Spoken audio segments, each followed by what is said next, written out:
انسان ہر آن اپنے رب کا محتاج ہے، ہر حال میں مسلسل وہ اپنے رب سے مانگتا ہے اور اسے مانگتے رہنا چاہیے۔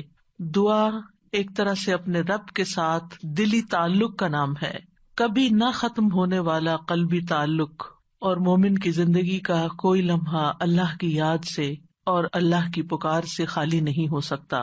اللہ سبحانہ تعالی دعائیں قبول کرتا ہے، اللہ تعالی ہمارے قریب ہے، وہ ہماری سنتا ہے، وہ ہمارے دل کے اندر اٹھنے والے خیالات تک کو جانتا ہے، وہ ہماری سرگوشیوں اور مناجات کو سنتا ہے، وہ ہماری دعاؤں کو، ہمارے الحاح و زاری کو سنتا ہے۔ لہٰذا اگر ہم یہ چاہتے ہیں کہ ہماری دعائیں قبول ہوں تو ہمیں اصرار کے ساتھ دعا کرنی چاہیے، تکرار کے ساتھ دعا کرنی چاہیے، افتقار کے ساتھ، یعنی اپنی محتاجی ظاہر کرتے ہوئے کہ یا رب ہم محتاج ہیں، ہمیں تیری ضرورت ہے، تو ہمیں عطا فرما، تیرے سوا اور کوئی نہیں جو ہمیں کچھ دے سکتا ہو، اور کوئی نہیں جو ہماری مشکلات حل کر سکتا ہو۔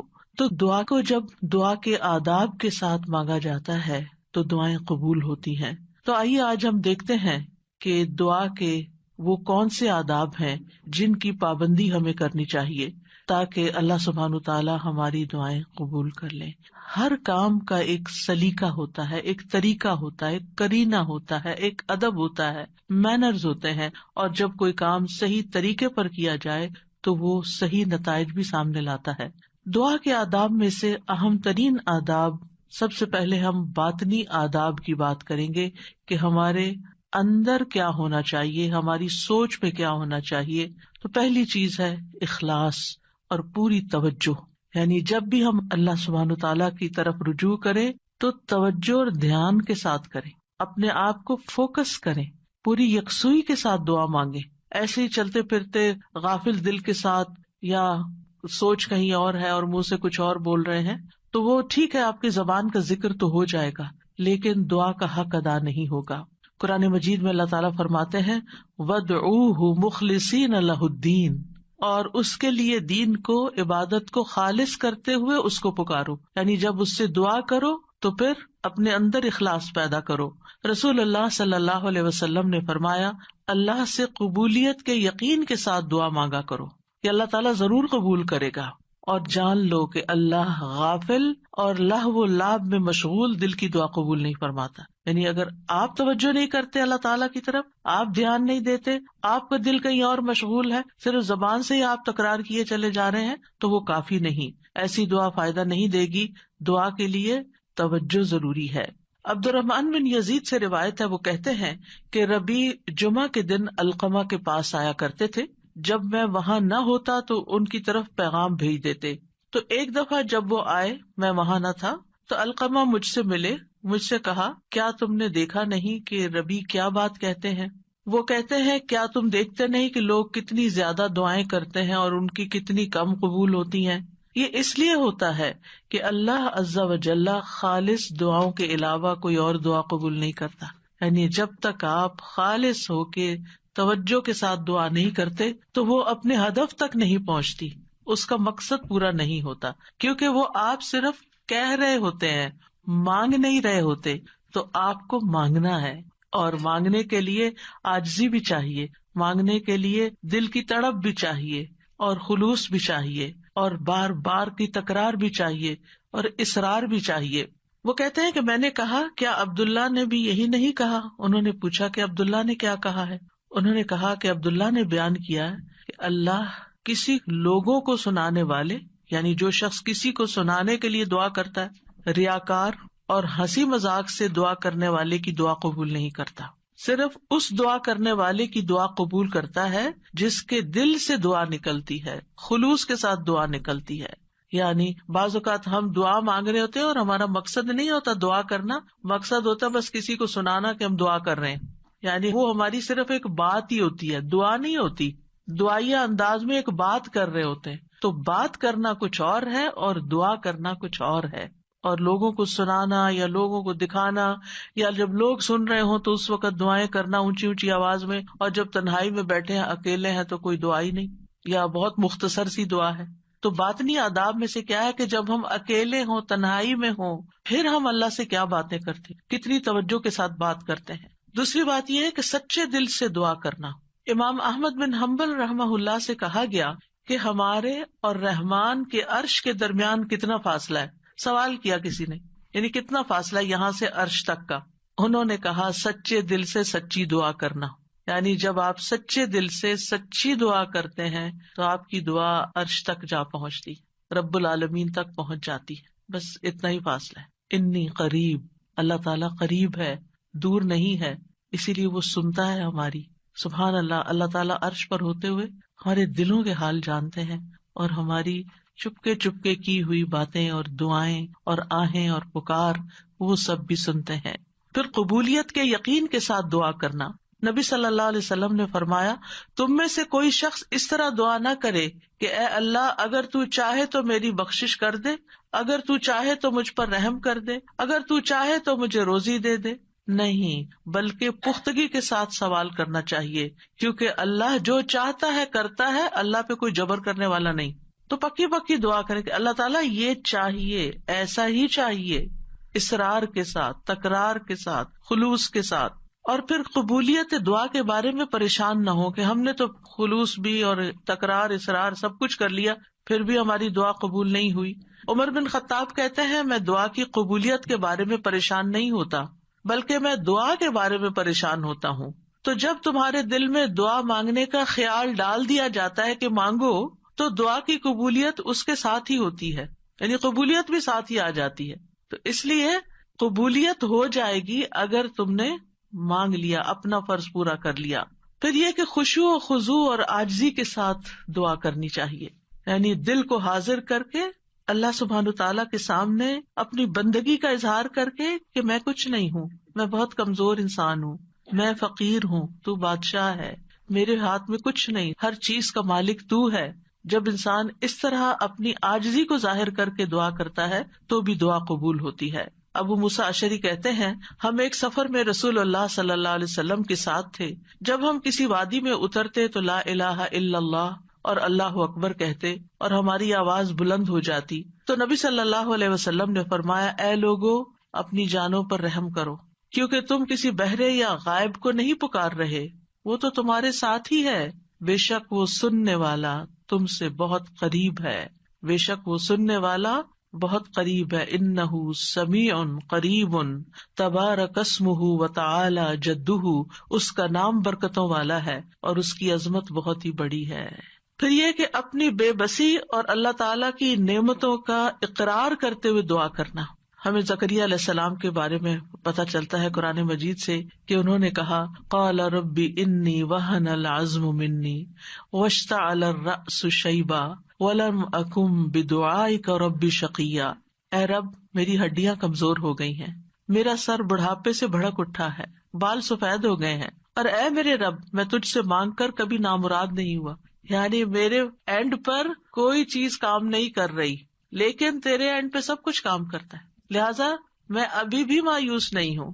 دعا میں جب کچھ چیزیں جمع ہو جاتی ہیں تو پھر دعا قبولیت کا درجہ پاتی ہے، جس میں اللہ تعالیٰ کی بارگاہ میں اپنی کمزوری، اپنی محتاجگی، اپنی عاجزی کا اظہار کرنا، عاجزی اور انکساری، لاچاری اور بے بسی، پھر ساتھ ساتھ اللہ کی تعریف بھی کرنا. یعنی ایک طرف اپنی کمزوری کا ذکر کرنا، اللہ میں تو گناہ گار ہوں اور تو بخشنے والا ہے، اللہ میں تو اپنی جان پہ ظلم کرنے والا ہوں اور تو ہم پر مہربان ہے.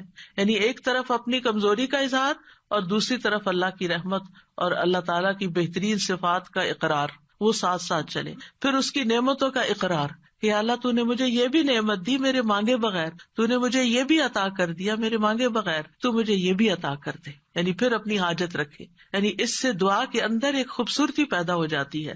یعنی مانگنے والے کا جو انداز ہوتا ہے اس پر بھی بہت ڈپینڈ کرتا ہے. اب دیکھیں ایک شخص آپ کے پاس آتا ہے اور روڈلی بات کرتا ہے اور اپنی کوئی ضرورت بتاتا ہے، آپ کیا کریں گے؟ ٹھہر جاؤ، کرتے ہیں تو ہماری خبر لیتے ہیں.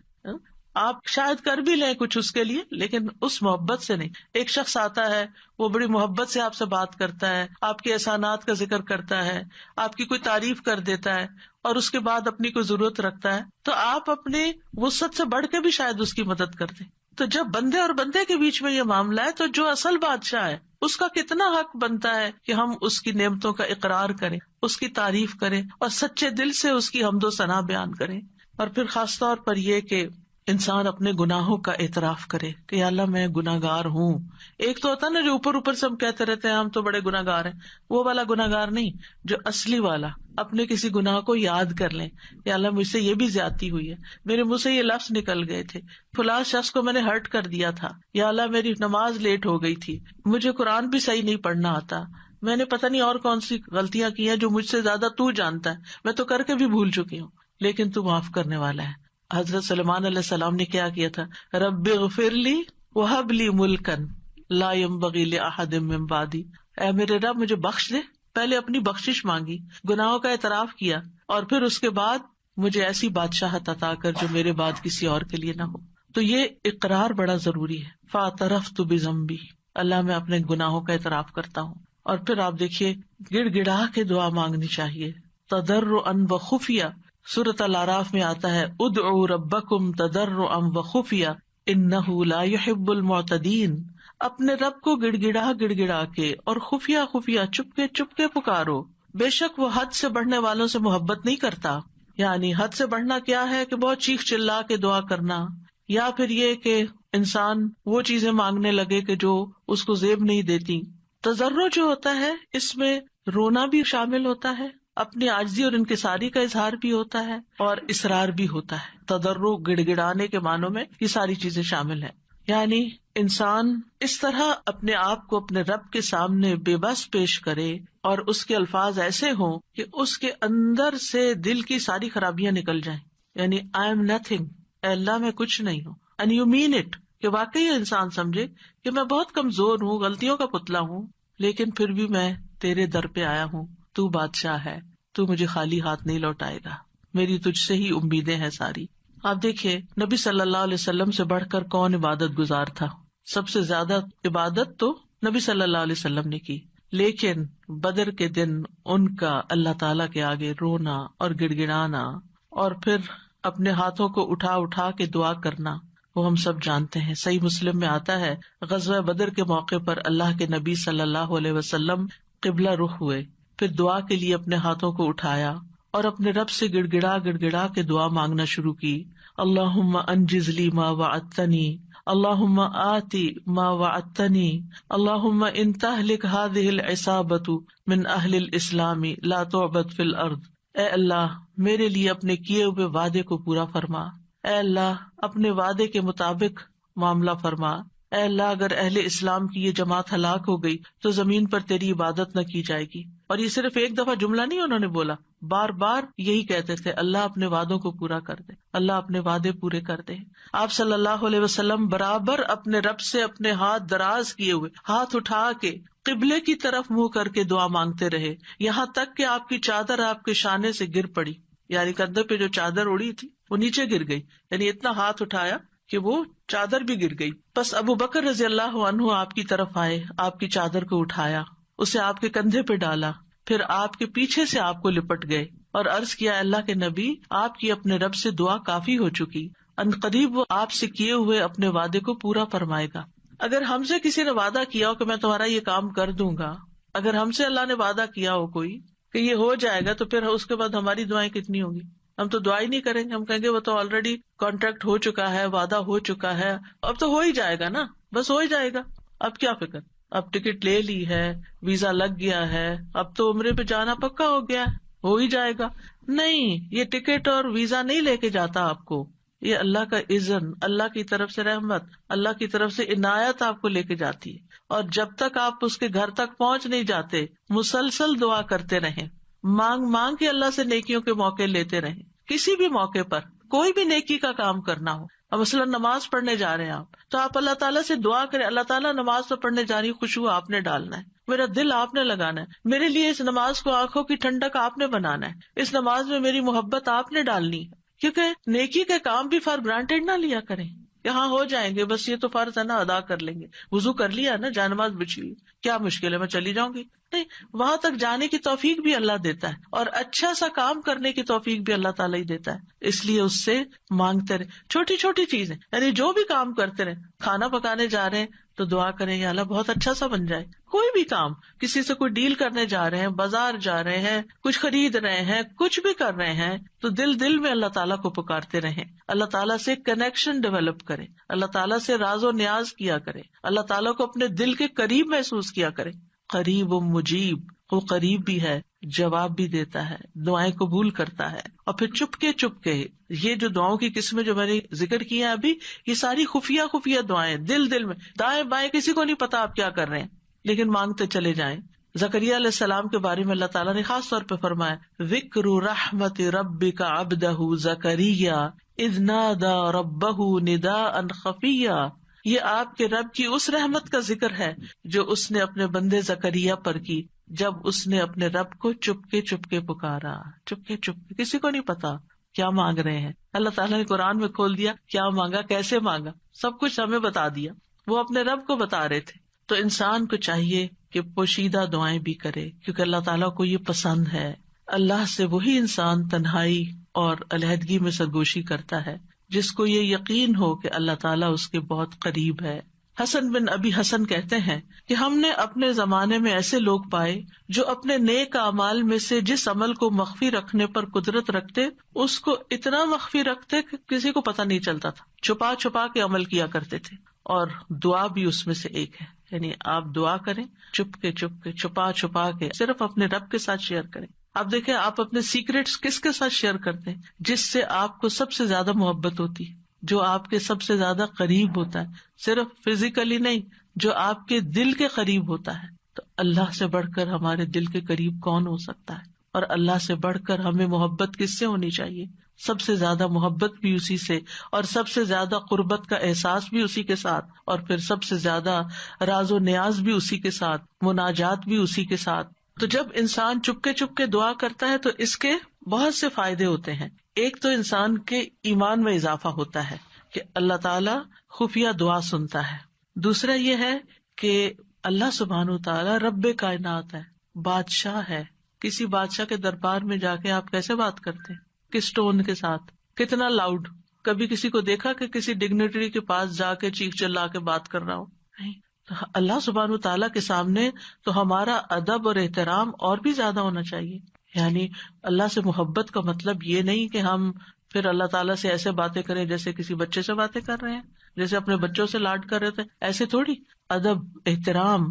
پھر آپ دیکھیے کہ جب انسان چپ کے اور ادب احترام کے ساتھ بات کرتا ہے تو اس میں اخلاص بھی زیادہ ممکن ہوتا ہے. تو یہ چند آداب تھے، باطنی آداب.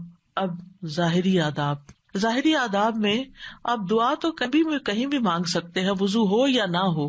لیکن اگر آپ کی کوئی خاص دعا ہے، کوئی خاص حاجت ہے، کوئی خاص بات ہے، تو پھر آپ باوضو ہو کے، پاک صاف ہو کے اللہ تعالیٰ کی حضور فارملی بیٹھ کے نماز پڑھ کے پھر خاص طرح دعا کریں.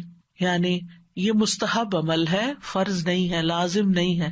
کیونکہ آپ دیکھیے کہ جب انسان باوضو ہوتا ہے نا تو اس کی کیفیت اور ہوتی ہے. تو اس اچھی کیفیت کے ساتھ آپ جب مانگتے ہیں تو قبولیت کے زیادہ امکانات ہوتے ہیں. لیکن اگر کوئی وضو نہ کر سکے کوئی حرج نہیں. ابو عامر رضی اللہ عنہ جب شہید ہوئے تو ابو موسیٰ اشعری رضی اللہ عنہ نے آ کر نبی صلی اللہ علیہ وسلم کو خبر دی اور کہا کہ ابو عامر نے کہا تھا کہ آپ صلی اللہ علیہ وسلم کے پاس جا کر کہنا کہ میرے لیے استغفار کریں. تو اب وہ شہید ہو چکے ہیں. آپ نے پانی طلب کیا، وضو فرمایا، پھر اپنے ہاتھ اٹھا کر دعا کی، اے اللہ ابو عامر کی مغفرت فرما. کیا ہمیں اگر کوئی دعا کے لیے کہتا ہے، ہم نے بھی کبھی ایسا اہتمام کیا؟ پھر ہم اپنی اور رسول اللہ صلی اللہ علیہ وسلم کی امت کے لیے جو خیر خواہی ہے اس کا فرق دیکھ لیں کہ کوئی اگر ہمیں کہتا ہے کہ ہمارے لیے دعا کر دیں تو ہم اس کو الٹا بوجھ سمجھ لیتے ہیں. اور اس حدیث سے یہ بھی پتہ چلتا ہے کہ کسی کو اپنی بخشش کی دعا کے لیے کہنے میں کوئی حرج نہیں، اور خاص طور پر اپنے قریبی دوستوں اور اپنے بچوں کو یہ وصیت بھی کرنی چاہیے کہ خصوصاً مرنے کے بعد ہماری بخشش کی دعا ضرور کریں. سب سے بہترین تحفہ جو ہم کسی میت کو بھیج سکتے ہیں وہ اس کے لیے دل سے کی ہوئی بخشش کی دعا ہے. آج کل تو بس ایک رواج چل پڑا ہے کہ کوئی فوت ہوتا ہے گروپ میں ڈال دیتے ہیں اور سارے اٹھا کے کٹ پیسٹ کر کے دعائیں پیسٹ کرتے جاتے ہیں اور فارغ ہو جاتے ہیں اور بیٹھ کے آرام سے سکون سے توجہ سے دعا نہیں کرتے کہ جانے والے کو اس وقت پتہ نہیں کیسی ضرورت ہوگی ہماری دعا کی. تو ہمارے خلوص کا یہ تقاضا ہے کہ ہم اپنے پیاروں کے لیے بہت اہتمام کے ساتھ دعا کریں کہ ہم دنیا میں ہوں یا نہ ہوں، اور خصوصاً جب والدین چلے جائیں دنیا سے تو وہ اور زیادہ ہماری دعاؤں کے محتاج ہو جاتے ہیں. پھر اسی طرح دعا کرتے وقت قبلہ رخ ہو جانا افضل ہے، یہ بھی مستحب ہے. نہ ہو کوئی بات نہیں، کسی بھی جگہ کسی بھی طرف رخ کر کے آپ دعا کر سکتے ہیں. نبی صلی اللہ علیہ وسلم نے ایک جمعہ کے دن بارش کی دعا مانگی تھی. اس وقت آپ کا چہرہ مشرق کی طرف تھا، قبلے کی طرف نہیں، کیونکہ آپ جمعے کا خطبہ دے رہے تھے. تو جمعے کے خطبے میں پھر اپوزٹ ڈائریکشن پہ انسان کھڑا ہوتا ہے، تو آپ نے دیر اینڈ دین دعا مانگ لی.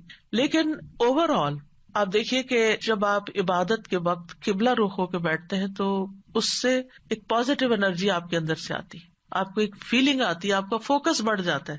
قبلہ ہے بھی کس لیے؟ ایک فوکس کے لیے نا، آرگنائز کرنے کے لیے نمازوں کو، کہ پوری دنیا کے جو نمازی ہیں وہ ایک ہی طرف رخ رکھے.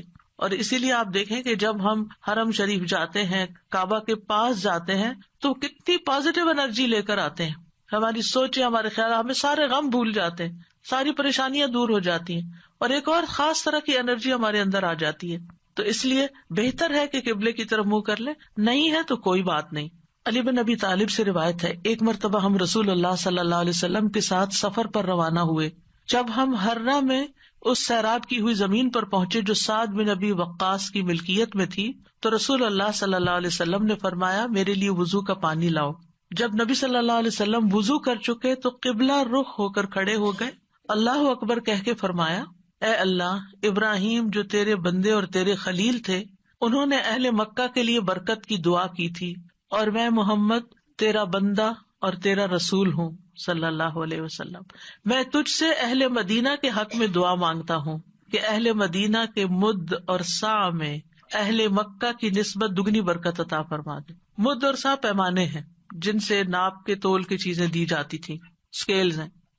تو کس طرح نبی صلی اللہ علیہ وسلم نے اہتمام کے ساتھ دعا مانگی، اور ابراہیم علیہ السلام کی پریکٹس کو سامنے رکھتے ہوئے، اس کا ایک طرح سے واسطہ دیتے ہوئے کہ آپ نے ان کی دعا بھی سنی تھی، مدینہ والوں کے لیے میری دعا سنیں، اور آپ اس برکت کو محسوس کرتے ہیں جب آپ وہاں جاتے ہیں. یہاں اس حدیث سے کیا پتہ چلتا ہے کہ آپ نے دعا کے لیے وضو بھی کیا اور دعا کے لیے قبلہ رخ بھی ہوئے، یعنی دونوں کام کی توجہ اور فوکس، اور ایک ادب کے تقاضے کے تحت. ضروری نہیں کہ ہر وقت کیا جائے، لیکن کیونکہ اس وقت آپ نے نماز نہیں پڑھائی کوئی، خالی دعا کے لیے آپ نے یہ اہتمام کیا. پھر اسی طرح یہ کہ ہاتھ پھیلا کے، ہاتھ اٹھا کے دعا کرنی چاہیے. رسول اللہ صلی اللہ علیہ وسلم نے فرمایا، بے شک تمہارا رب تبارک و تعالی بڑی شرم والا اور بڑے کرم والا ہے. اس کو اس بات سے شرم آتی ہے کہ اس کا کوئی بندہ اس کے آگے ہاتھ پھیلائے اور وہ ان کو خالی لوٹا دے. یعنی آپ ہاتھ کرتے آگے تو خالی نہیں لوٹاتا، وہ آپ کو عطا کرتا ہے. اچھا، بعض لوگ تو کیا کرتے ہیں، ایسے مٹھیاں بند کر کے ایک مٹھی کے نیچے دوسرا ہاتھ، اتفاق سے نظر پڑ جاتی ہے. کچھ لوگ نماز کے بعد ایسے بیٹھے ہوتے ہیں اور دعا کر رہے ہوتے ہیں. کچھ لوگ تو یہ ہے کہ ہاتھ سے اٹھاتے ہیں تو بس اس طرح ڈھیلے ڈھالے سے چھوڑ دیتے ہیں. تو کم از کم اتنے تو اٹھائیں کہ آپ کی بازو کو محسوس ہو کہ آپ کے ہاتھ اٹھے ہوئے ہیں، اور اوپر تو آپ جتنا چاہیں پھر لے جائیں. پھر اسی طرح ایک اور روایت میں ہے، رسول اللہ صلی اللہ علیہ وسلم نے فرمایا، جب تم اللہ سے سوال کرو تو اپنے ہاتھوں کی ہتھیلیوں کے ساتھ مانگا کرو، ہاتھ پھیلایا کرو، ہاتھوں کی پشت سے نہیں مانگو. الٹے ہاتھ سے نہیں دعا کرنی کہ آپ کے ہاتھ نیچے کی طرف ہو، یعنی ہتھیلی اندر ہو. جیسے کوئی چیز کسی سے مانگتے ہیں، یہ لیتے ہیں ایسے لینے والے انداز میں. پھر اسی طرح حمد و ثنا اور درود پڑھ کر دعا کرنی چاہیے. دعا مانگنے سے پہلے اللہ تعالیٰ کی خوب حمد و ثنا، تعریف، اور اللہ تعالیٰ کی تسبیح اور اللہ تعالیٰ کی بڑائی بیان کرنی چاہیے، اور اللہ تعالیٰ کے اچھے اچھے ناموں کا واسطہ دے کر اللہ سے دعا کرنی چاہیے. پھر نبی صلی اللہ علیہ وسلم پر درود بھیج کر اللہ تعالیٰ سے سوال کرنا چاہیے. ابن مسعود کہتے ہیں، جب کوئی آدمی اللہ سے سوال کرنے کا ارادہ کرے تو پہلے وہ اللہ کی ایسی حمد و ثنا بیان کرے جو اس کے لائق ہے، پھر نبی صلی اللہ علیہ وسلم پر درود بھیجے، اس کے بعد دعا کرے. اس طرح ممکن ہے کہ وہ کامیاب ہو جائے، یعنی اپنی مطلوبہ چیز پا لے. پھر اسی طرح یہ ہے کہ جامع دعائیں کرنی چاہیے، کمپریہنسو. حضرت عائشہ کہتی ہیں کہ رسول اللہ صلی اللہ علیہ وسلم جامع دعا پسند فرماتے اور اس کے علاوہ کو چھوڑ دیتے. یہ بہت لمبی نہیں کرتے تھے، مختصر. یعنی بہت لمبی دعا اور بہت ڈیٹیل میں جانے کی بجائے جامع کلام اور اچھے کلمات کا انتخاب کیا جائے جس سے اللہ تعالیٰ کی رحمت ہماری طرف آئے. اچھے الفاظ کا جو چناؤ ہے اس کے بارے میں خطابی کہتے ہیں کہ انسان کو چاہیے کہ اپنی دعا کے لیے اور اپنے رب کی تعریف کے لیے اچھے الفاظ اور عمدہ کلمات کا انتخاب کرے، اور ان کلمات کا انتخاب کرے جن کے اندر یعنی تھوڑے لفظوں میں میننگ زیادہ ہوں. جامع کا مطلب یہی ہوتا ہے، کیونکہ یہ بندے کی مناجات ہے، یعنی بندے کی سرگوشیاں ہیں اس ہستی کے لیے جو سب سرداروں کا سردار ہے، کوئی اس جیسا نہیں، کوئی اس کے مشابہ نہیں. آپ دیکھیے کہ جب آپ کسی ایسے شخص کو کچھ نوٹ بھیجتے ہیں، چاہے وائس نوٹ ہو چاہے لکھ کر بھیجیں، جس کا آپ احترام کرتے ہوں، جس کو کوئی اہمیت دیتے ہوں، تو آپ کس طرح بات کرتے ہیں؟ کون سے الفاظ استعمال کرتے ہیں؟ سب سے اچھے الفاظ استعمال کرتے ہیں، خوبصورت انداز میں بات کرتے ہیں. اور اگر آپ کو اپنی بات پسند نہ آئے تو آپ کیا کرتے ہیں؟ میسج ڈیلیٹ کرتے. تو یہ ٹھیک نہیں ہے، دوبارہ کرتے ہیں اور ایسے انداز میں بات کرتے ہیں کہ دوسرے کو سمجھ آ جائے. تو اللہ سبحانہ تعالیٰ سے ہم اس طرح بات کریں کہ جو خوبصورت الفاظ پر مبنی ہو، الفاظ کا چناؤ بھی اچھا ہو، لیکن اس چناؤ میں تصنع نہیں ہو، آرٹیفیشلٹی نہیں ہو، تکلف نہیں ہو، یہ پسند نہیں کیا گیا. ابن عباس کہتے ہیں کہ دعا میں قافیہ بندی سے پرہیز کرنا، یعنی پوئٹری نہیں بنا لے دعا کو، کیونکہ میں نے رسول اللہ صلی اللہ علیہ وسلم اور آپ کے صحابہ کو پایا کہ وہ ہمیشہ اس سے اجتناب کرتے تھے. پھر اسی طرح دعا میں مبالغے سے پرہیز کرنا چاہیے. رسول اللہ صلی اللہ علیہ وسلم نے فرمایا ان قریب اس امت میں ایسے لوگ آئیں گے جو طہارت اور دعا میں مبالغہ کریں گے. طہارت میں مبالغہ کیا ہے کہ اب جیسے وضو کرنا ہے نا تو اس کے لیے اتنا پانی گرانا اور دھوتے چلے جانا اور بار بار دھونا کہ ابھی صاف نہیں ہوئے، ابھی میرا خیال ہے ہم پاک نہیں ہوئے. نہیں، اس میں انسان کو اعتدال اختیار کرنا چاہیے. نبی صلی اللہ علیہ وسلم تھوڑے سے پانی سے پورا وضو کر لیا کرتے تھے. اور اسی طرح دعا میں مبالغہ آرائی جو ہے وہ بھی پسندیدہ نہیں ہے. پھر اپنے گناہوں کا اعتراف کر کے توبہ استغفار کر کے دعا کرے. نبی صلی اللہ علیہ وسلم نے فرمایا ایک بندے نے گناہ کیا اور کہا اے میرے رب میں نے گناہ کیا تو مجھے بخش دے. اس کے رب نے فرمایا کیا میرا بندہ جانتا ہے کہ اس کا کوئی رب ہے اور گناہ کی وجہ سے سزا بھی دیتا ہے؟ میں نے اپنے بندے کو بخش دیا، کیونکہ میرے بندے کا یہ یقین تھا کہ میرا رب بخشش فرمانے والا ہے، اسی لیے وہ میرے پاس آیا ہے بخشش مانگنے کے لیے، تو میں نے اس کو بخش دیا. دعا کرنے والے کو پہلے اپنے لیے دعا کرنی چاہیے، پھر اپنے قریب والوں کے لیے، پھر دور والوں کے لیے. جیسے قرآن مجید میں آتا ہے ابراہیم علیہ السلام کی دعا ربنا اغفر لی ولوالدی وللمؤمنین یوم یقوم الحساب. اللہ مجھے بخش دے، میرے والدین کو بخش دے اور سارے مومنوں کو بخش دے قیامت کے دن. رسول اللہ صلی اللہ علیہ وسلم جب کسی کا ذکر کرتے ہوئے اس کے لیے دعا کرتے تو پہلے اپنے لیے کرتے. پھر اسی طرح تکرار اور اصرار سے دعا کرنی چاہیے. نبی صلی اللہ علیہ وسلم جب دعا کرتے تو 3 مرتبہ دعا کرتے، ہر دفعہ نہیں لیکن جو خاص خاص دعائیں ہوتی. رسول اللہ صلی اللہ علیہ وسلم نے فرمایا جو شخص 3 مرتبہ اللہ سے جنت مانگے، جنت کہتی ہے اللہم ادخلہ الجنہ. یعنی آپ جب نماز میں یا بعد میں دعا کرتے ہیں کہ اللہم انی اسألک الجنہ، اللہم انی اسألک الجنہ، اللہم انی اسألک الجنہ، تو جنت کہتی ہے اللہم ادخلہ الجنہ. پھر اسی طرح جو بھی ضرورت ہو اس کے لیے صرف 1 آدھ دفعہ دعا کر کے چھوڑ نہ دی جائے بلکہ کثرت سے مانگتے رہیں. ابو درداء کہتے ہیں جو کثرت سے دروازہ کھٹکھٹاتا ہے قریب ہے اس کے لیے کھول دیا جائے، جو کثرت سے دعا مانگتا ہے قریب ہے کہ اس کی دعا قبول کر لی جائے. پھر اسی طرح پوری کوشش لگا دینی چاہیے، اللہ کی رحمت سے مایوس نہیں ہونا چاہیے. یہ نہیں کہنا چاہیے کہ 20 سال ہو گئے یہ دعا کرتے ہوئے ابھی تک قبول نہیں ہوئی. نہیں، مانگتے رہیں. ہر دعا کی قبولیت کا ایک وقت ہے. یعقوب علیہ السلام کی دعا کتنے سالوں میں جا کے قبول ہوئی، بعض کہتے ہیں 40 سال بعد، اس سے بھی زیادہ بتاتے ہیں. اسی طرح ابراہیم علیہ السلام کی جو دعا نبی صلی اللہ علیہ وسلم کے بارے میں تھی کئی ہزار سال کے بعد وہ قبول ہوئی. پھر اسی طرح باقی پیغمبروں کی بھی جو دعائیں ہیں، یعنی ہم دیکھتے ہیں دونوں طرح سے معاملات ہیں، فوری طور پر بھی اور تاخیر سے بھی، کیونکہ یہ اللہ تعالیٰ کو پتا ہے کہ ہمارے لیے کیا بہتر ہے. کیونکہ بعض اوقات اگر ہماری کوئی دعا فوری قبول ہو جائے تو ہو سکتا ہے کہ وہ ہمارے لیے نقصان دہ ہو جائے. پھر حلال روزی کا اہتمام کرنا. نبی صلی اللہ علیہ وسلم نے ایک شخص کا ذکر کیا جو طویل سفر کرتا ہے، پریشان ہے اور اس کے بال خاک آلود ہو رہے ہیں.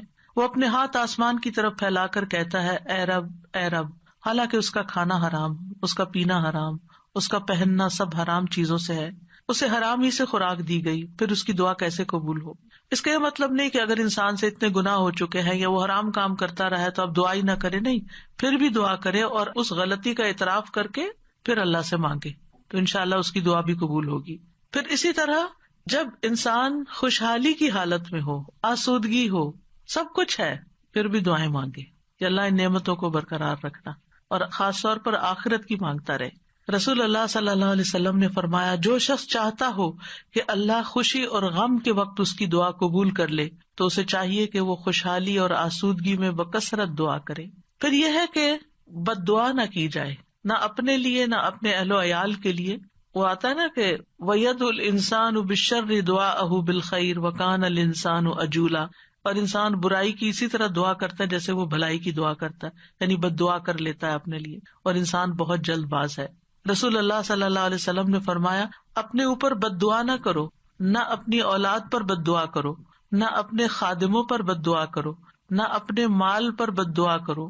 کہیں ایسا نہ ہو کہ قبولیت کی گھڑی ہو جس میں اللہ تعالیٰ سے کچھ مانگا جائے اور وہ قبول کر لے، کیونکہ بعض اوقات انسان غصے میں آ کے، بعض اوقات ہرٹ ہو کے زبان سے کوئی ایسے الفاظ نکال دیتا ہے، جیسے بچوں کے بارے میں بعض اوقات غصہ آتا ہے انسان کو تو پھر بہت شدید بعض اوقات وہ پریشان کرتے ہیں، تو ایسی صورت میں زبان پہ آتے آتے بعض اوقات کچھ لفظ رک جاتے ہیں، تو اس میں ان کی ہدایت کی دعا مانگنی چاہیے۔ ایک بات یاد رکھیے کہ جب انسان اپنے پورے جذبات میں ہوتا ہے نا، چاہے وہ غصہ ہو، غم ہو، خوشی ہو، ایکسائٹمنٹ ہو، کچھ بھی ہو، اس وقت انسان بڑے دل سے دعا کرتا ہے۔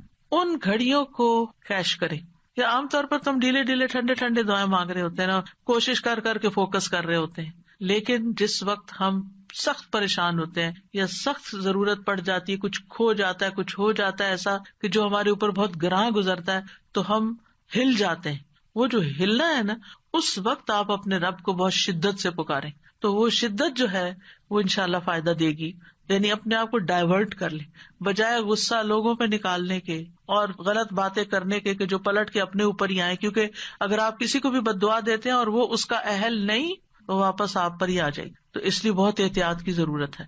تو چینلائز کر لیں اپنے غصے کو، چینلائز کر لیں اپنے غم کو، چینلائز کر لیں اپنی انتہائی ایکسائٹمنٹ کو، اس طرح پھر انسان کے اندر سے دعا نکلتی ہے، آنسو بھی آ جاتے ہیں اور انسان اللہ تعالیٰ کو اپنے قریب محسوس کرتا ہے۔ پھر اسی طرح گناہ یا قطع رحمی کی دعا نہیں کرنی چاہیے، یعنی گناہ تو یہ ہے کہ انسان کسی غلط کام کا سودا کر رہا ہے اور اس کے لیے دعا کرے اور آپ سے بھی کہے کہ آپ دعا کریں، حالانکہ وہ غلط کام کرنے چاہ رہا ہے تو اس کے لیے دعا نہیں کرنی چاہیے۔ دوسرا یہ ہے کہ قطع رحمی نہ ہو۔ قطع رحمی کیا ہوتی ہے کہ مثلاً کوئی کہے اپنے کسی بچے کے بارے میں، یا اللہ اس کو میری آنکھوں سے دور کر دے، اس قسم کی دعائیں نہیں کرنی چاہیے، یہ بد دعا میں شامل ہو جاتی ہے۔ اور جلد بازی نہیں کرنی چاہیے کہ بس فوراً ابھی قبول ہو، نہیں تو میں تو آئندہ دعا نہیں کروں گی۔ اب آپ دیکھیے کہ دعا کے معاملے میں ایک اور چیز بھی ہے، اور وہ ہے دعا میں وسیلہ اختیار کرنا۔ تو دعا میں کچھ وسیلے جائز ہیں، کچھ جائز نہیں۔ جائز وسیلے کیا ہیں؟ نمبر 1، اسماء حسنی کو وسیلہ بنا کے دعا کرنا۔ قرآن مجید میں آتا ہے وَلِلَّهِ الْأَسْمَاءُ الْحُسْنَى فَادْعُوهُ بِهَا، اور سب اچھے نام اللہ ہی کے ہیں، سو اسے ان کے ساتھ پکارو، اچھے ناموں کے ساتھ۔ مثلا ہم یہ کہیں کہ یا حی یا قیوم برحمتک استغیث، اب یہاں اللہ کے ناموں کو وسیلہ بنایا اور رحمت مانگی۔ یا ذا الجلال والاکرام، یا من بیدہ ملکوت السماوات والارض، یا رب ربنا، یا رب العالمین، یا ارحم الراحمین، یا اللہ یا رحمان یا رحیم، یا اللہ یا کریم، یا وہاب، رزق مانگنا تو یا رزاق۔ اس طرح اللہ تعالیٰ کے ناموں کو وسیلہ بنا کے آپ دعا کر سکتے ہیں۔ کچھ تو وہ نام ہے جن میں اسم اعظم بھی ہے، اور نبی صلی اللہ علیہ وسلم نے ان ناموں کے ساتھ دعا کی ہے جو مشہور، یا حی یا قیوم وغیرہ۔ لیکن یہ ہے کہ چونکہ ایک عمومی ہدایت ہے کہ اللہ کے ناموں کے ساتھ دعا کی جائے، تو کسی بھی نام کو جو آپ کو بہت اچھا لگتا ہے، اللہ تعالیٰ کی کوئی بھی پیاری صفت، اس کے ساتھ اللہ کو پکار کے آپ اللہ تعالیٰ سے دعا کریں، کیونکہ یہ بھی ایک محبت کا اظہار ہوتا ہے نا، جس سے آپ محبت کرتے ہیں اس کے آپ ہر نام سے ہی پیار کرتے ہیں، بلکہ نئے نئے نام رکھتے رہتے ہیں، یا قریب یا مجیب بھی کہہ سکتے ہیں۔ پھر فرشتے بھی آپ دیکھیں کہ اللہ کے ناموں کو وسیلہ بنا کر دعا کرتے ہیں۔ الذین یحملون العرش ومن حولہ یسبحون بحمد ربہم ویؤمنون بہ ویستغفرون للذین آمنوا کیا کہتے ہیں؟ ربنا وسعت کل شیء رحمتا وعلما، اے ہمارے رب تو نے ہر چیز کو اپنی رحمت اور علم سے گھیر رکھا ہے. تو یہ اللہ کے ناموں کو وسیلہ بنا رہے ہیں ایک طرح سے. اس کے بعد کہتے ہیں فاغفر للذین تابوا، اللہ جو توبہ کرتے ہیں، واتبعوا سبیلک کہ تیرے رستے پہ چلتے ہیں، ان کو بخش دے، وقہم عذاب الجحیم، اور انہیں جہنم کے عذاب سے بچا لے. انبیاء علیہ السلام بھی اللہ کے ناموں کا وسیلہ اختیار کرتے ہیں. حضرت سلیمان نے عرض کیا تھا قال رب اغفر لی وہب لی ملکا لا ينبغی لأحد من بعدی انک انت الوہاب، تو بہت عطا کرنے والا ہے، تو مجھے بھی عطا کر. پھر اسی طرح یوسف علیہ السلام نے دعا کی تھی رب قد آتیتنی من الملک وعلمتنی من تأویل الاحادیث فاطر السماوات والارض انت ولی فی الدنیا والآخرہ توفنی مسلما والحقنی بالصالحین.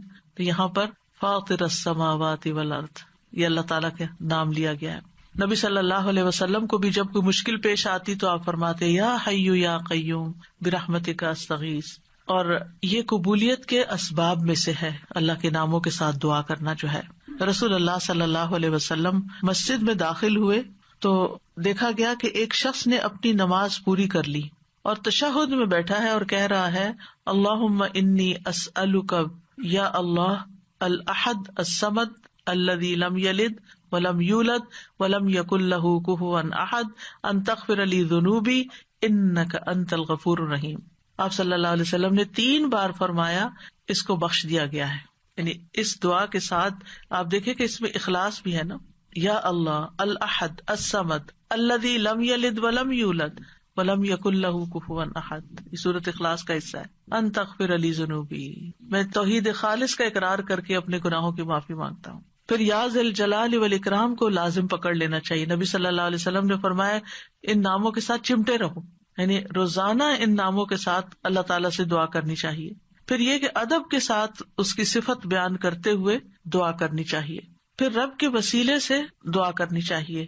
یعنی ابو درداء کہتے ہیں اللہ تعالیٰ مومنوں پر رحم فرمائے، وہ مسلسل یہی کہتے رہے ربنا ربنا ربنا ربنا، یہاں تک کہ ان کی دعا قبول کر لی گئی.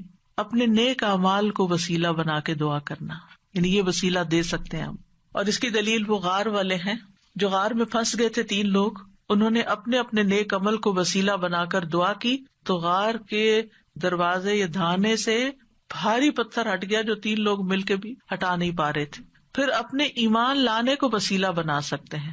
الذین یقولون ربنا اننا آمنا فاغفر لنا ذنوبنا وقنا عذاب النار، جو لوگ کہتے ہیں اے ہمارے رب بے شک ہم ایمان لے آئے تو ہمارے لیے ہمارے گناہوں کو بخش دے، یعنی ہمارے ایمان کی وجہ سے ہمارے گناہوں کو بخش دے اور ہمیں آگ کے عذاب سے بچا لے.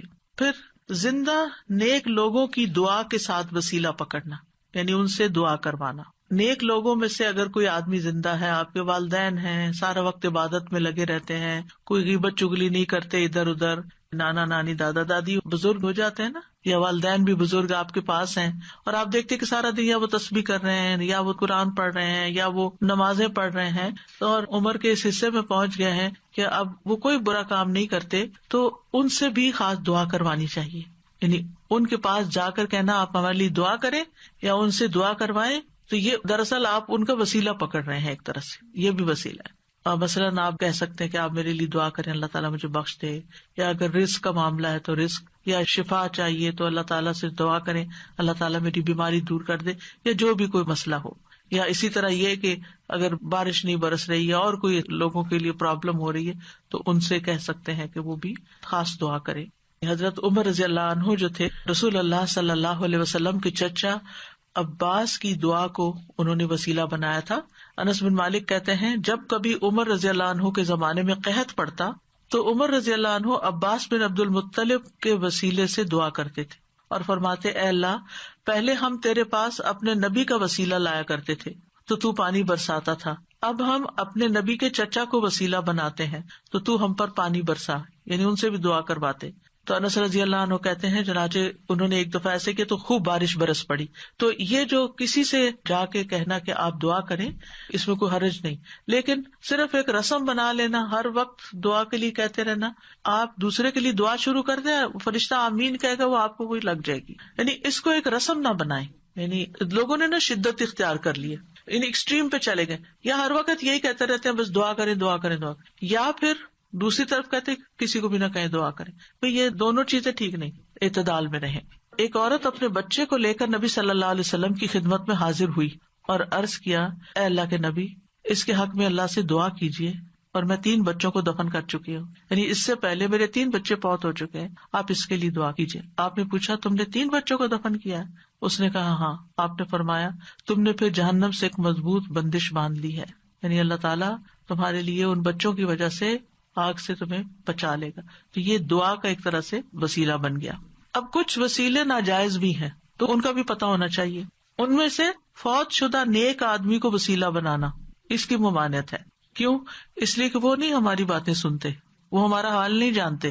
قرآن مجید میں سورۃ فاطر میں آتا ہے والذین تدعون من دونہ ما یملکون من قطمیر ان تدعوہم لا يسمعوا دعاءکم ولو سمعوا ما استجابوا لکم ویوم القیامۃ یکفرون بشرککم ولا ینبئک مثل خبیر. اور وہ جنہیں تم اس کے سوا پکارتے ہو وہ کھجور کی گٹلی کے چھلکے کے مالک بھی نہیں ہے. کتنی باریک سی، آپ رمضان آ رہا ہے نا تو کھجوریں کھائیں گے تو وہ چھلکا ضرور اتار کے دیکھیں کہ کیا چیز ہو، ہاتھ سے مسل دے تو نظر بھی نہیں آتا. یعنی اللہ کے سوا کوئی اتنی چیز کا بھی اصل مالک نہیں ہے.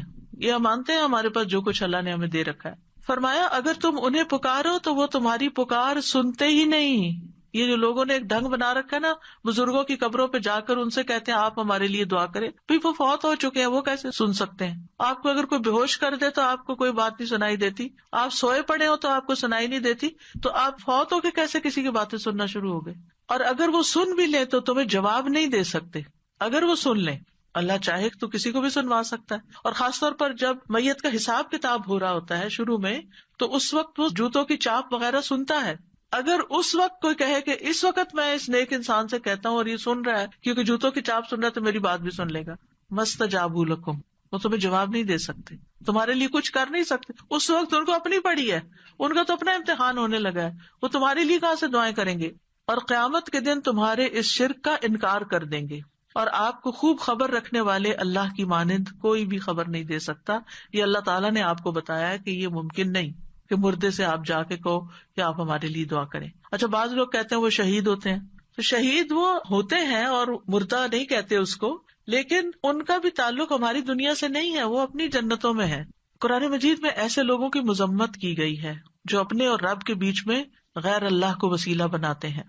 سورۃ الزمر میں آتا ہے الا للہ الدین الخالص والذین اتخذوا من دونہ اولیاء ما نعبدهم الا لیقربونا الی اللہ زلفی ان اللہ یحکم بینہم فیما ہم فیہ یختلفون ان اللہ لا یہدی من هو کاذب کفار. خبردار، خالص دین صرف اللہ ہی کا حق ہے، اور وہ لوگ جنہوں نے اس کے سوا اور حمایتی بنا رکھے، اللہ کو چھوڑ کے اوروں کو اپنا مددگار سمجھ رکھا ہے، وہ کہتے ہیں ہم ان کی عبادت نہیں کرتے مگر اس لیے کہ یہ ہمیں اللہ سے قریب کر دیں. ہم بزرگوں کی قبر پہ اس لیے جاتے ہیں کہ وہاں زیادہ دعا قبول ہوتی. یہ کہاں سے پتا چلا آپ کو؟ الا لیقربونا الی اللہ زلفی، اچھی طرح قریب کر دیں. یقیناً اللہ ان کے درمیان اس کے بارے میں فیصلہ کرے گا جس میں وہ اختلاف کر رہے ہیں. بے شک اللہ اس شخص کو ہدایت نہیں دیتا جو جھوٹا اور بہت ناشکرا ہو. ایسے لوگ پھر کسی کی سنتے بھی نہیں. آپ کو معلوم ہے نا، دور جاہلیت میں لوگ بتوں کی پوجا کرتے تھے، وہ ان کو خدا نہیں سمجھتے تھے. وہ کہتے تھے یہ خدا کے اوتار ہیں اور ہم یہ سمجھتے ہیں کہ ان کی سفارش سنی جاتی. اور وہ بت کن کے ہوتے تھے؟ پاسٹ کے نیک لوگوں کے، جیسے قوم نوح نے بت بنا لیے تھے. لیکن یاد رکھیے جو آیت ہم ریپیٹڈلی ہر روز سنتے ہیں اور ہر روز اس کا معنی جانتے ہیں، اس میں وَإِذَا سَأَلَكَ عِبَادِي عَنِّي وَإِنِّي قَرِيبٌ، کوئی واسطہ وسیلہ بیچ میں نہیں. میں خود اپنے بندے کے قریب ہوں، کسی اور کو بیچ میں لانے کی کیا ضرورت ہے؟ ڈائریکٹ اس کو پکارے. جیسے آپ اپنا کیس خود پیش کر سکتے ہیں، کوئی اور نہیں آپ کے لیے کر سکتا. جو چوٹ آپ کو لگی ہوئی ہے، جو غم آپ کے دل میں ہے، وہ کسی اور نے نہیں ایکسپیرینس کیا. لہٰذا اس دکھی ٹوٹے دل کے ساتھ جب اللہ سے مانگیں گے تو کیوں نہیں سنے گا؟ ضرور سنے گا. اب دعا کی قبولیت کے کچھ اوقات. اگرچہ انسان ہر وقت دعا کر سکتا ہے، لیکن کچھ ٹائم دوسرے ٹائمز کی نسبت زیادہ قبولیت والے ہوتے ہیں، جن میں سب سے پہلے آذان. حدیث میں آتا ہے آذان اور اقامت کے درمیان دعا رد نہیں کی جاتی، لیکن پہلے آپ اذان کا جواب دیں، اذان کے بعد والی دعا پڑھیں، درود پڑھیں اور پھر مانگیں، قبول ہو جائے گی. پھر فرض نمازوں کے بعد، سبحان اللہ، ہر روز 5 دفعہ فرض نماز ادا کرتے ہیں، اس کے فوراً بعد دعا قبول ہوتی ہے. ابو امامہ کہتے ہیں رسول اللہ صلی اللہ علیہ وسلم سے پوچھا گیا کون سی دعا زیادہ قبول ہوتی ہے؟ آپ نے فرمایا رات کے آخری حصے میں اور فرض نمازوں کے بعد مانگی جانے والی دعا. اس میں دونوں طریقے سے آپ مانگ سکتے ہیں. ایک سلام پھیرنے سے پہلے جہاں رب جعلنی پڑھتے ہیں وہاں بھی اپنی دعائیں مانگ سکتے ہیں, اور دوسرے سلام کے بعد بھی یاد آئے تو اس وقت بھی مانگ سکتے ہیں. پھر دوران سجدہ رسول اللہ صلی اللہ علیہ وسلم نے فرمایا جہاں تک سجدے کا تعلق ہے تو اس میں خوب دعا کرو, یہ دعا اس لائق ہے کہ تمہارے حق میں قبول کی جائے. اور سجدے کی حالت میں انسان اللہ کے بہت قریب ہوتا ہے تو اس وقت خوب دعا کرنی چاہیے. کئی لوگوں کا سوال ہوتا ہے کہ کیا اس میں قرآنی دعا کر سکتے ہیں؟ جی, ایز اے دعا آپ کر رہے ہیں تو قرآن کے الفاظ بھی ہو تو پڑھ سکتے ہیں. ہاں, تلاوت نہیں کر سکتے لیکن دعا کر سکتے ہیں, مسنون دعائیں بھی کر سکتے ہیں. اپنی زبان میں نہیں باتیں کر سکتے وہاں, اللہ یہ کہ آپ نماز کے بعد کسی وقت دل چاہے اور آپ سجدے میں پڑھ کے اپنے دل کی باتیں کریں. پھر رات کا آخری حصہ, فجر کی اذان سے پہلے کا وقت, نبی صلی اللہ علیہ وسلم نے فرمایا تمام اوقات سے زیادہ بندہ پچھلی رات میں رب کے سب سے زیادہ قریب ہوتا ہے. بس اگر تم سے ہو سکے تو تم اس گھڑی کو یاد کرنے والوں میں سے بن جاؤ تو ضرور بن جاؤ, یعنی اس وقت تم ضرور اللہ کو یاد کرو, اس وقت دعائیں کرو. پھر جمعہ کے دن ایک خاص گھڑی, ابو ہریرہ روایت کرتے ہیں رضی اللہ عنہ کہ رسول اللہ صلی اللہ علیہ وسلم نے جمعہ کے دن کا تذکرہ کیا. آپ نے فرمایا اس میں ایک گھڑی ایسی ہے کہ کوئی مسلمان بندہ نماز پڑھتے ہوئے اللہ سے جو بھی مانگتا ہے اسے ضرور عطا کر دیا جاتا ہے. اب یہ کون سی گھڑی ہے, اس کے بارے میں ایک تو یہ اوپینین ہے کہ دن کا کوئی بھی حصہ ہو سکتا ہے. دوسرا یہ ہے کہ امام جب خطبے کے لیے ممبر پر آ جاتا ہے. پھر ایک یہ کہ عصر کے بعد سے لے کے مغرب کے بیچ میں آتی ہے. پھر لیلۃ القدر میں دعا کرنا. عرفہ کے دن حاجیوں کے لیے, عرفہ کا دن ہم بھی کر لیں تو کیا حرج ہے, اگر ان کی سنی جا رہی تو رب ہماری بھی سن رہا ہے. لیکن وہ تو چونکہ مشقت اٹھا کے وہاں پہنچے ہیں تو اس لیے وہ زیادہ قریب ہیں. نبی صلی اللہ علیہ وسلم نے فرمایا بہترین دعا وہ ہے جو عرفہ کے دن مانگی جائے. حضرت عائشہ کہتی ہے کہ رسول اللہ صلی اللہ علیہ وسلم نے فرمایا اللہ عرفہ کے دن سے زیادہ کسی دن اپنے بندوں کو آگ سے آزاد نہیں کرتا اور اللہ اپنے بندوں کے قریب ہوتا ہے. پھر فرشتوں کے سامنے اپنے بندوں پر فخر فرماتے ہوئے کہتا ہے یہ سارے بندے کیوں آئے ہیں یہاں, گھر بار چھوڑ کے, مال خرچ کر کے, اتنی تکلیف اٹھا کے یہاں کس لیے جمع ہے؟ تو ہم سب جانتے ہیں کہ آج کیوں کرتے ہیں کہ اللہ تعالیٰ ہمیں بخش دے اور ہم سے راضی ہو جائے اور ہمارا فرض بھی ادا ہو جائے. پھر اسی طرح بارش کے وقت کی دعا, یعنی جب بارش ہو رہی ہے اور آپ لوگ بڑے خوش قسمت ہیں کہ یہاں اکثر بارش ہوتی رہتی ہے, برف بھی پڑتی ہے, تو اس وقت پریشان ہونے کی بجائے دعا کرنا شروع کر دیا کریں. آپ ڈرائیونگ کر رہے ہیں, بارش برسنا شروع ہو گئی, دعائیں شروع کر دیں. پھر مصیبت کے وقت, جیسے پہلے بھی میں نے عرض کیا نا کہ جب انسان جذبات کی پیک پہ ہوتا ہے تو اس وقت اس کے الفاظ اور ہی طرح کے ہوتے ہیں. رسول اللہ صلی اللہ علیہ وسلم نے فرمایا اگر مسلمان پر کوئی مصیبت آئے اور وہ اللہ کے حکم کے مطابق کہے انا للہ و انا الیہ راجعون اللہم اجرنی فی مصیبتی واخلف لی خیرا منہا, اے اللہ مجھے میری مصیبت میں اجر دے اور میرے لیے اس کا بہترین نعم البدل عطا فرما, تو اللہ اس کو اس سے بہتر عطا فرماتے ہیں. اور جب بھی دل پہ غم کی گھٹا چھائے کسی بھی تکلیف کی وجہ سے, دیر اینڈ دین یہی دعا کیا کریں اللہم اجرنی فی مصیبتی واخلف لی خیرا منہا, اللہ اس مصیبت پر تو مجھے اجر دے اور اس سے بہتر نعم البدل عطا کر دے. پھر اسی طرح زمزم پیتے وقت رسول اللہ صلی اللہ علیہ وسلم نے فرمایا زمزم کا پانی اس مقصد کے لیے ہے جس کے لیے وہ پیا جائے. پھر تلاوت قرآن کے بعد کی دعا. پھر مرغ کی آواز سنتے وقت, کیونکہ اس وقت وہ فرشتے کو دیکھ رہا ہوتا ہے. پھر مریض اور میت کے پاس رسول اللہ صلی اللہ علیہ وسلم نے فرمایا جب تم مریض یا میت کے پاس جاؤ تو اچھی بات کہا کرو, کیونکہ فرشتے تمہاری بات پر آمین کہیں گے, یعنی اس وقت دعائیں کرنی چاہیے.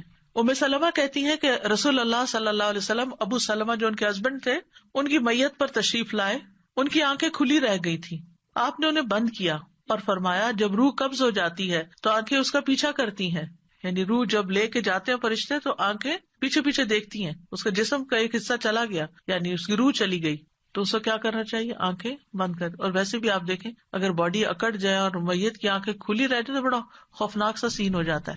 اسی دوران گھر کے کچھ لوگ رونے چیخنے لگے تو آپ نے فرمایا اپنے متعلق خیر ہی کی دعا مانگا کرو, رونے کا فائدہ نہیں, اچھی دعا مانگو کیونکہ فرشتے تمہاری دعا پر آمین کہتے ہیں. پھر وہ لوگ جن کی دعائیں قبول ہوتی ہیں ان میں مجاہد فی سبیل اللہ اور حج اور عمرہ کرنے والا. رسول اللہ صلی اللہ علیہ وسلم نے فرمایا اللہ کے راستے میں غازی اور حج کرنے والے اور عمرہ کرنے والے اللہ کے وفد ہیں. ڈیلیگیشن ہیں اللہ کی طرف جانے والے. اللہ نے انہیں بلایا تو انہوں نے اس دعوت کو قبول کر لیا اور پھر انہوں نے اللہ سے مانگا تو اللہ نے ان کو عطا کر دیا. پھر مظلوم، مسافر اور والد کی دعا. نبی صلی اللہ علیہ وسلم نے فرمایا 3 قسم کے لوگوں کی دعائیں قبول ہوتی ہیں اور ان کی قبولیت میں کوئی شک و شبہ نہیں. نمبر 1، مظلوم کی دعا، اس میں مثال ہے نوح علیہ السلام کی.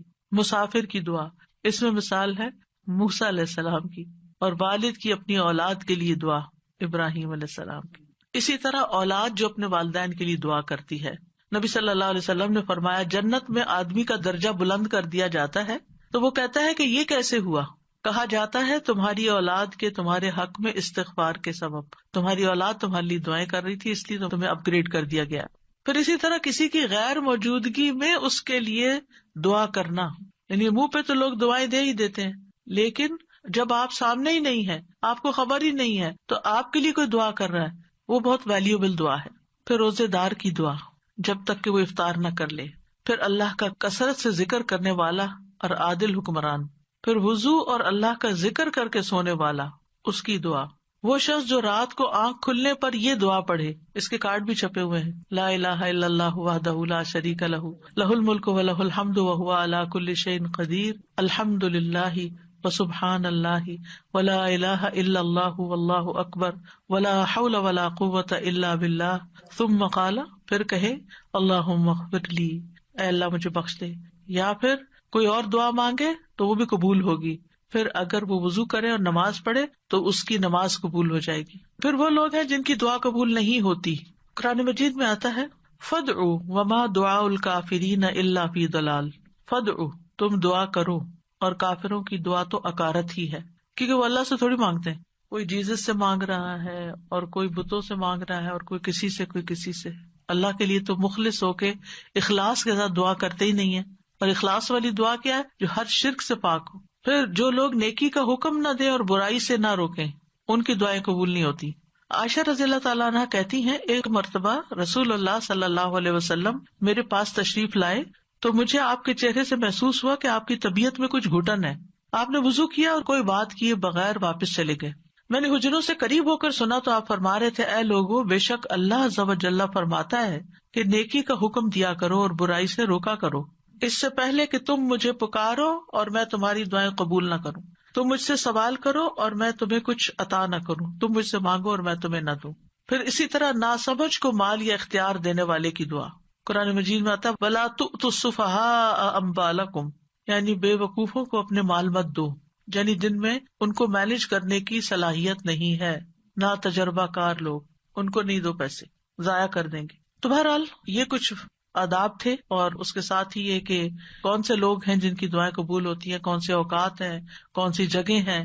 اور آخر میں یہ کہوں گی کہ ہمیں اللہ تعالیٰ سے کثرت سے دعا کرنی چاہیے، اس سے مانگتے رہنا چاہیے، کیونکہ ہم محتاج ہیں.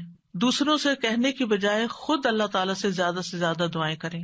دعا میں عاجزی اور افتقار ہونا چاہیے، اصرار ہونا چاہیے. اور پھر قبولیت کے اسباب اختیار کریں، یعنی جگہیں، ٹائم، یعنی کس قسم کی مناسبت ہے اس سے. تو اللہ تعالیٰ سے دعا ہے کہ وہ ہمیں دعا کرنا سکھا دے اور ایسی دعائیں کرنے کی توفیق دے جو ہمارے لیے قبولیت کا باعث ہوں. ہم اصرار سے مانگتے ہیں اللہ تعالیٰ سے، بار بار وہی بات چیت کرتے ہیں اور ضد بھی کرتے ہیں، لیکن ہمیں نہیں پتا کہ وہ چیز ہمارے لیے صحیح ہے کہ نہیں، تو ہم مانگتے رہیں تو اللہ تعالیٰ اس کے بدلے کیا کیا دے گا. کل کے لیکچر میں ہم نے پڑھا تھا کہ بعض اوقات آپ اصرار کر رہے ہیں، اللہ کو پتا یہ نہیں آپ کے لیے ٹھیک، لیکن چونکہ آپ دعا کر رہے ہیں، آپ عبادت کی حالت میں، آپ کو مناجات کی لذت مل رہی ہے، آپ کے بوجھ اتر رہے ہیں، آپ کے گناہ معاف ہو رہے ہیں. یعنی بعض اوقات دعا نہیں قبول ہوتی لیکن اس کے بدلے گناہ معاف ہو جاتے ہیں. بعض اوقات کوئی آنے والی مصیبت ٹال دی جاتی ہے، تو بعض اوقات اللہ تعالیٰ اس سے بہتر کوئی اور چیز آپ کو دے دیتا ہے. سو مینی ویز آف قبولیت دعا. السلام علیکم استاذہ جی. یہ جیسے زندگی میں بہت ناراضگیاں ہیں، ہسبینڈ سے لڑائی ہو گئی ہے اور ہسبینڈ کی اچانک ڈیتھ ہو گئی، تو پہلے تو اتنا لڑی ہوئی تھی کہ چھوڑ کے چلی گئی وہ، اور پھر پیر پکڑ کے معافیاں مانگی بعد میں، تو مطلب یہ کہ بعد میں معافی وہ پتہ نہیں ہسبینڈ نے معاف کیا یعنی وہ تو جا چکے تھے، وہ کہتی ہیں کیا میری معافی ہو گئی ہوگی؟ ہسبینڈ کے لیے بھی کثرت سے دعا کریں اور اپنی بخشش کے لیے بھی کریں. اللہ معاف کرنے والا ہے. اللہ تعالیٰ کو وہ بندہ جو گناہ کرنے کے بعد پلٹ آتا ہے وہ بہت پسند ہے. ایک اور جیسے جب ہم نماز پڑھ رہے ہوتے ہیں تو ایسے اللہ تعالیٰ کی بڑائی بیان کرتے ہیں، جیسے سبحان اللہ و بحمدہ عدد، تو وہ ہم درود شریف اس کے بعد پڑھیں اللہ کی بڑائی بیان کر کے. نماز کے اندر درود شریف اینڈ میں اتحیات کے بعد ہے، اس وقت ہوگا، اور اس کے بعد دعائیں ہوں گی. دعائیں رب جلنی جو پڑھتے ہیں وہ درود شریف کے بعد ہی پڑھتے ہیں نا. جی یہ کہہ کے بھی پڑھ سکتے ہیں نا، یا بدیع السماوات یا حیو یا قیوم انی اسالک، یہ بھی کہہ کے اسٹارٹ کر کے پڑھ سکتے ہیں. بالکل، جزاک اللہ. استاذہ جی، یہ جو کہتے ہیں نا کہ ہم اپنے والدین کے لیے دعائیں مانگتے ہیں تو ان کے جنت میں درجات اللہ تعالیٰ بلند کرتے ہیں.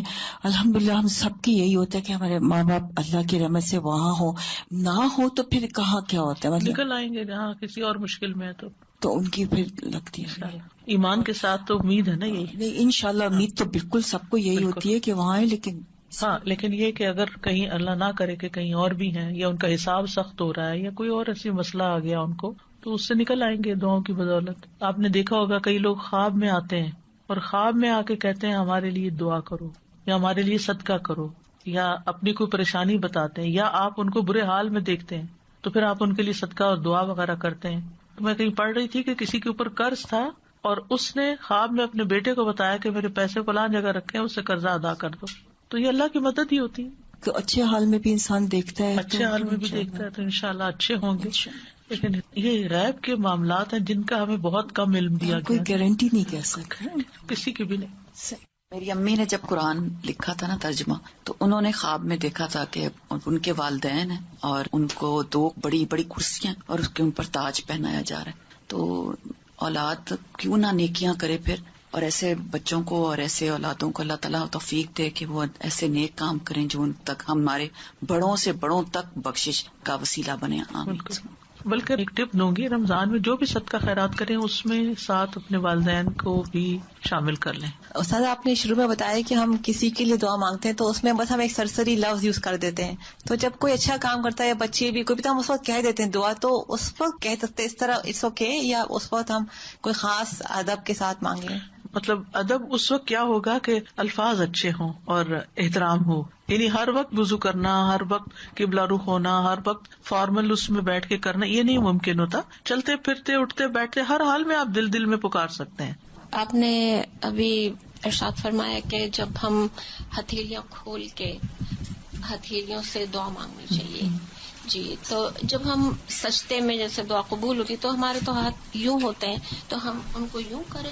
نہیں، سجدے میں ہمیں نہیں پھیرنا. سجدے میں تو پوزیشن ہے نا سجدے کی، وہ تو آپ سجدہ کر رہے ہیں جی اور اس میں دعا آ گئی. لیکن جب آپ دعا مانگ رہے ہیں تو اس وقت دعا کی پوزیشن میں آ جائیں گے، یعنی سجدے کے علاوہ جب دعا مانگ رہے ہیں. اور روزے پہ کہتے ہیں نبی صلی اللہ علیہ وسلم کہ وہ خود ہمارے سلام کا جواب دیتے ہیں. جی ہاں، تو ان کو ہمارا سلام پہنچایا جاتا ہے. جی ہاں. تو وہاں ہم نہیں ان کو وسیلہ بنا کے دعا مانگ سکتے؟ یہ کسی صحابی نے نہیں بنایا. اچھا. دیکھیں جب حضرت عمر نبی صلی اللہ علیہ وسلم کی وفات کے بعد دعا کروانے گئے تھے تو حضرت عباس کے پاس گئے تھے، قبر پہ نہیں آئے تھے. ٹھیک ہے، اوکے. سبحانک اللہم و بحمدک، اشہد ان لا الہ الا انت، استغفرک و اتوب الیک. السلام علیکم و رحمۃ اللہ وبرکاتہ.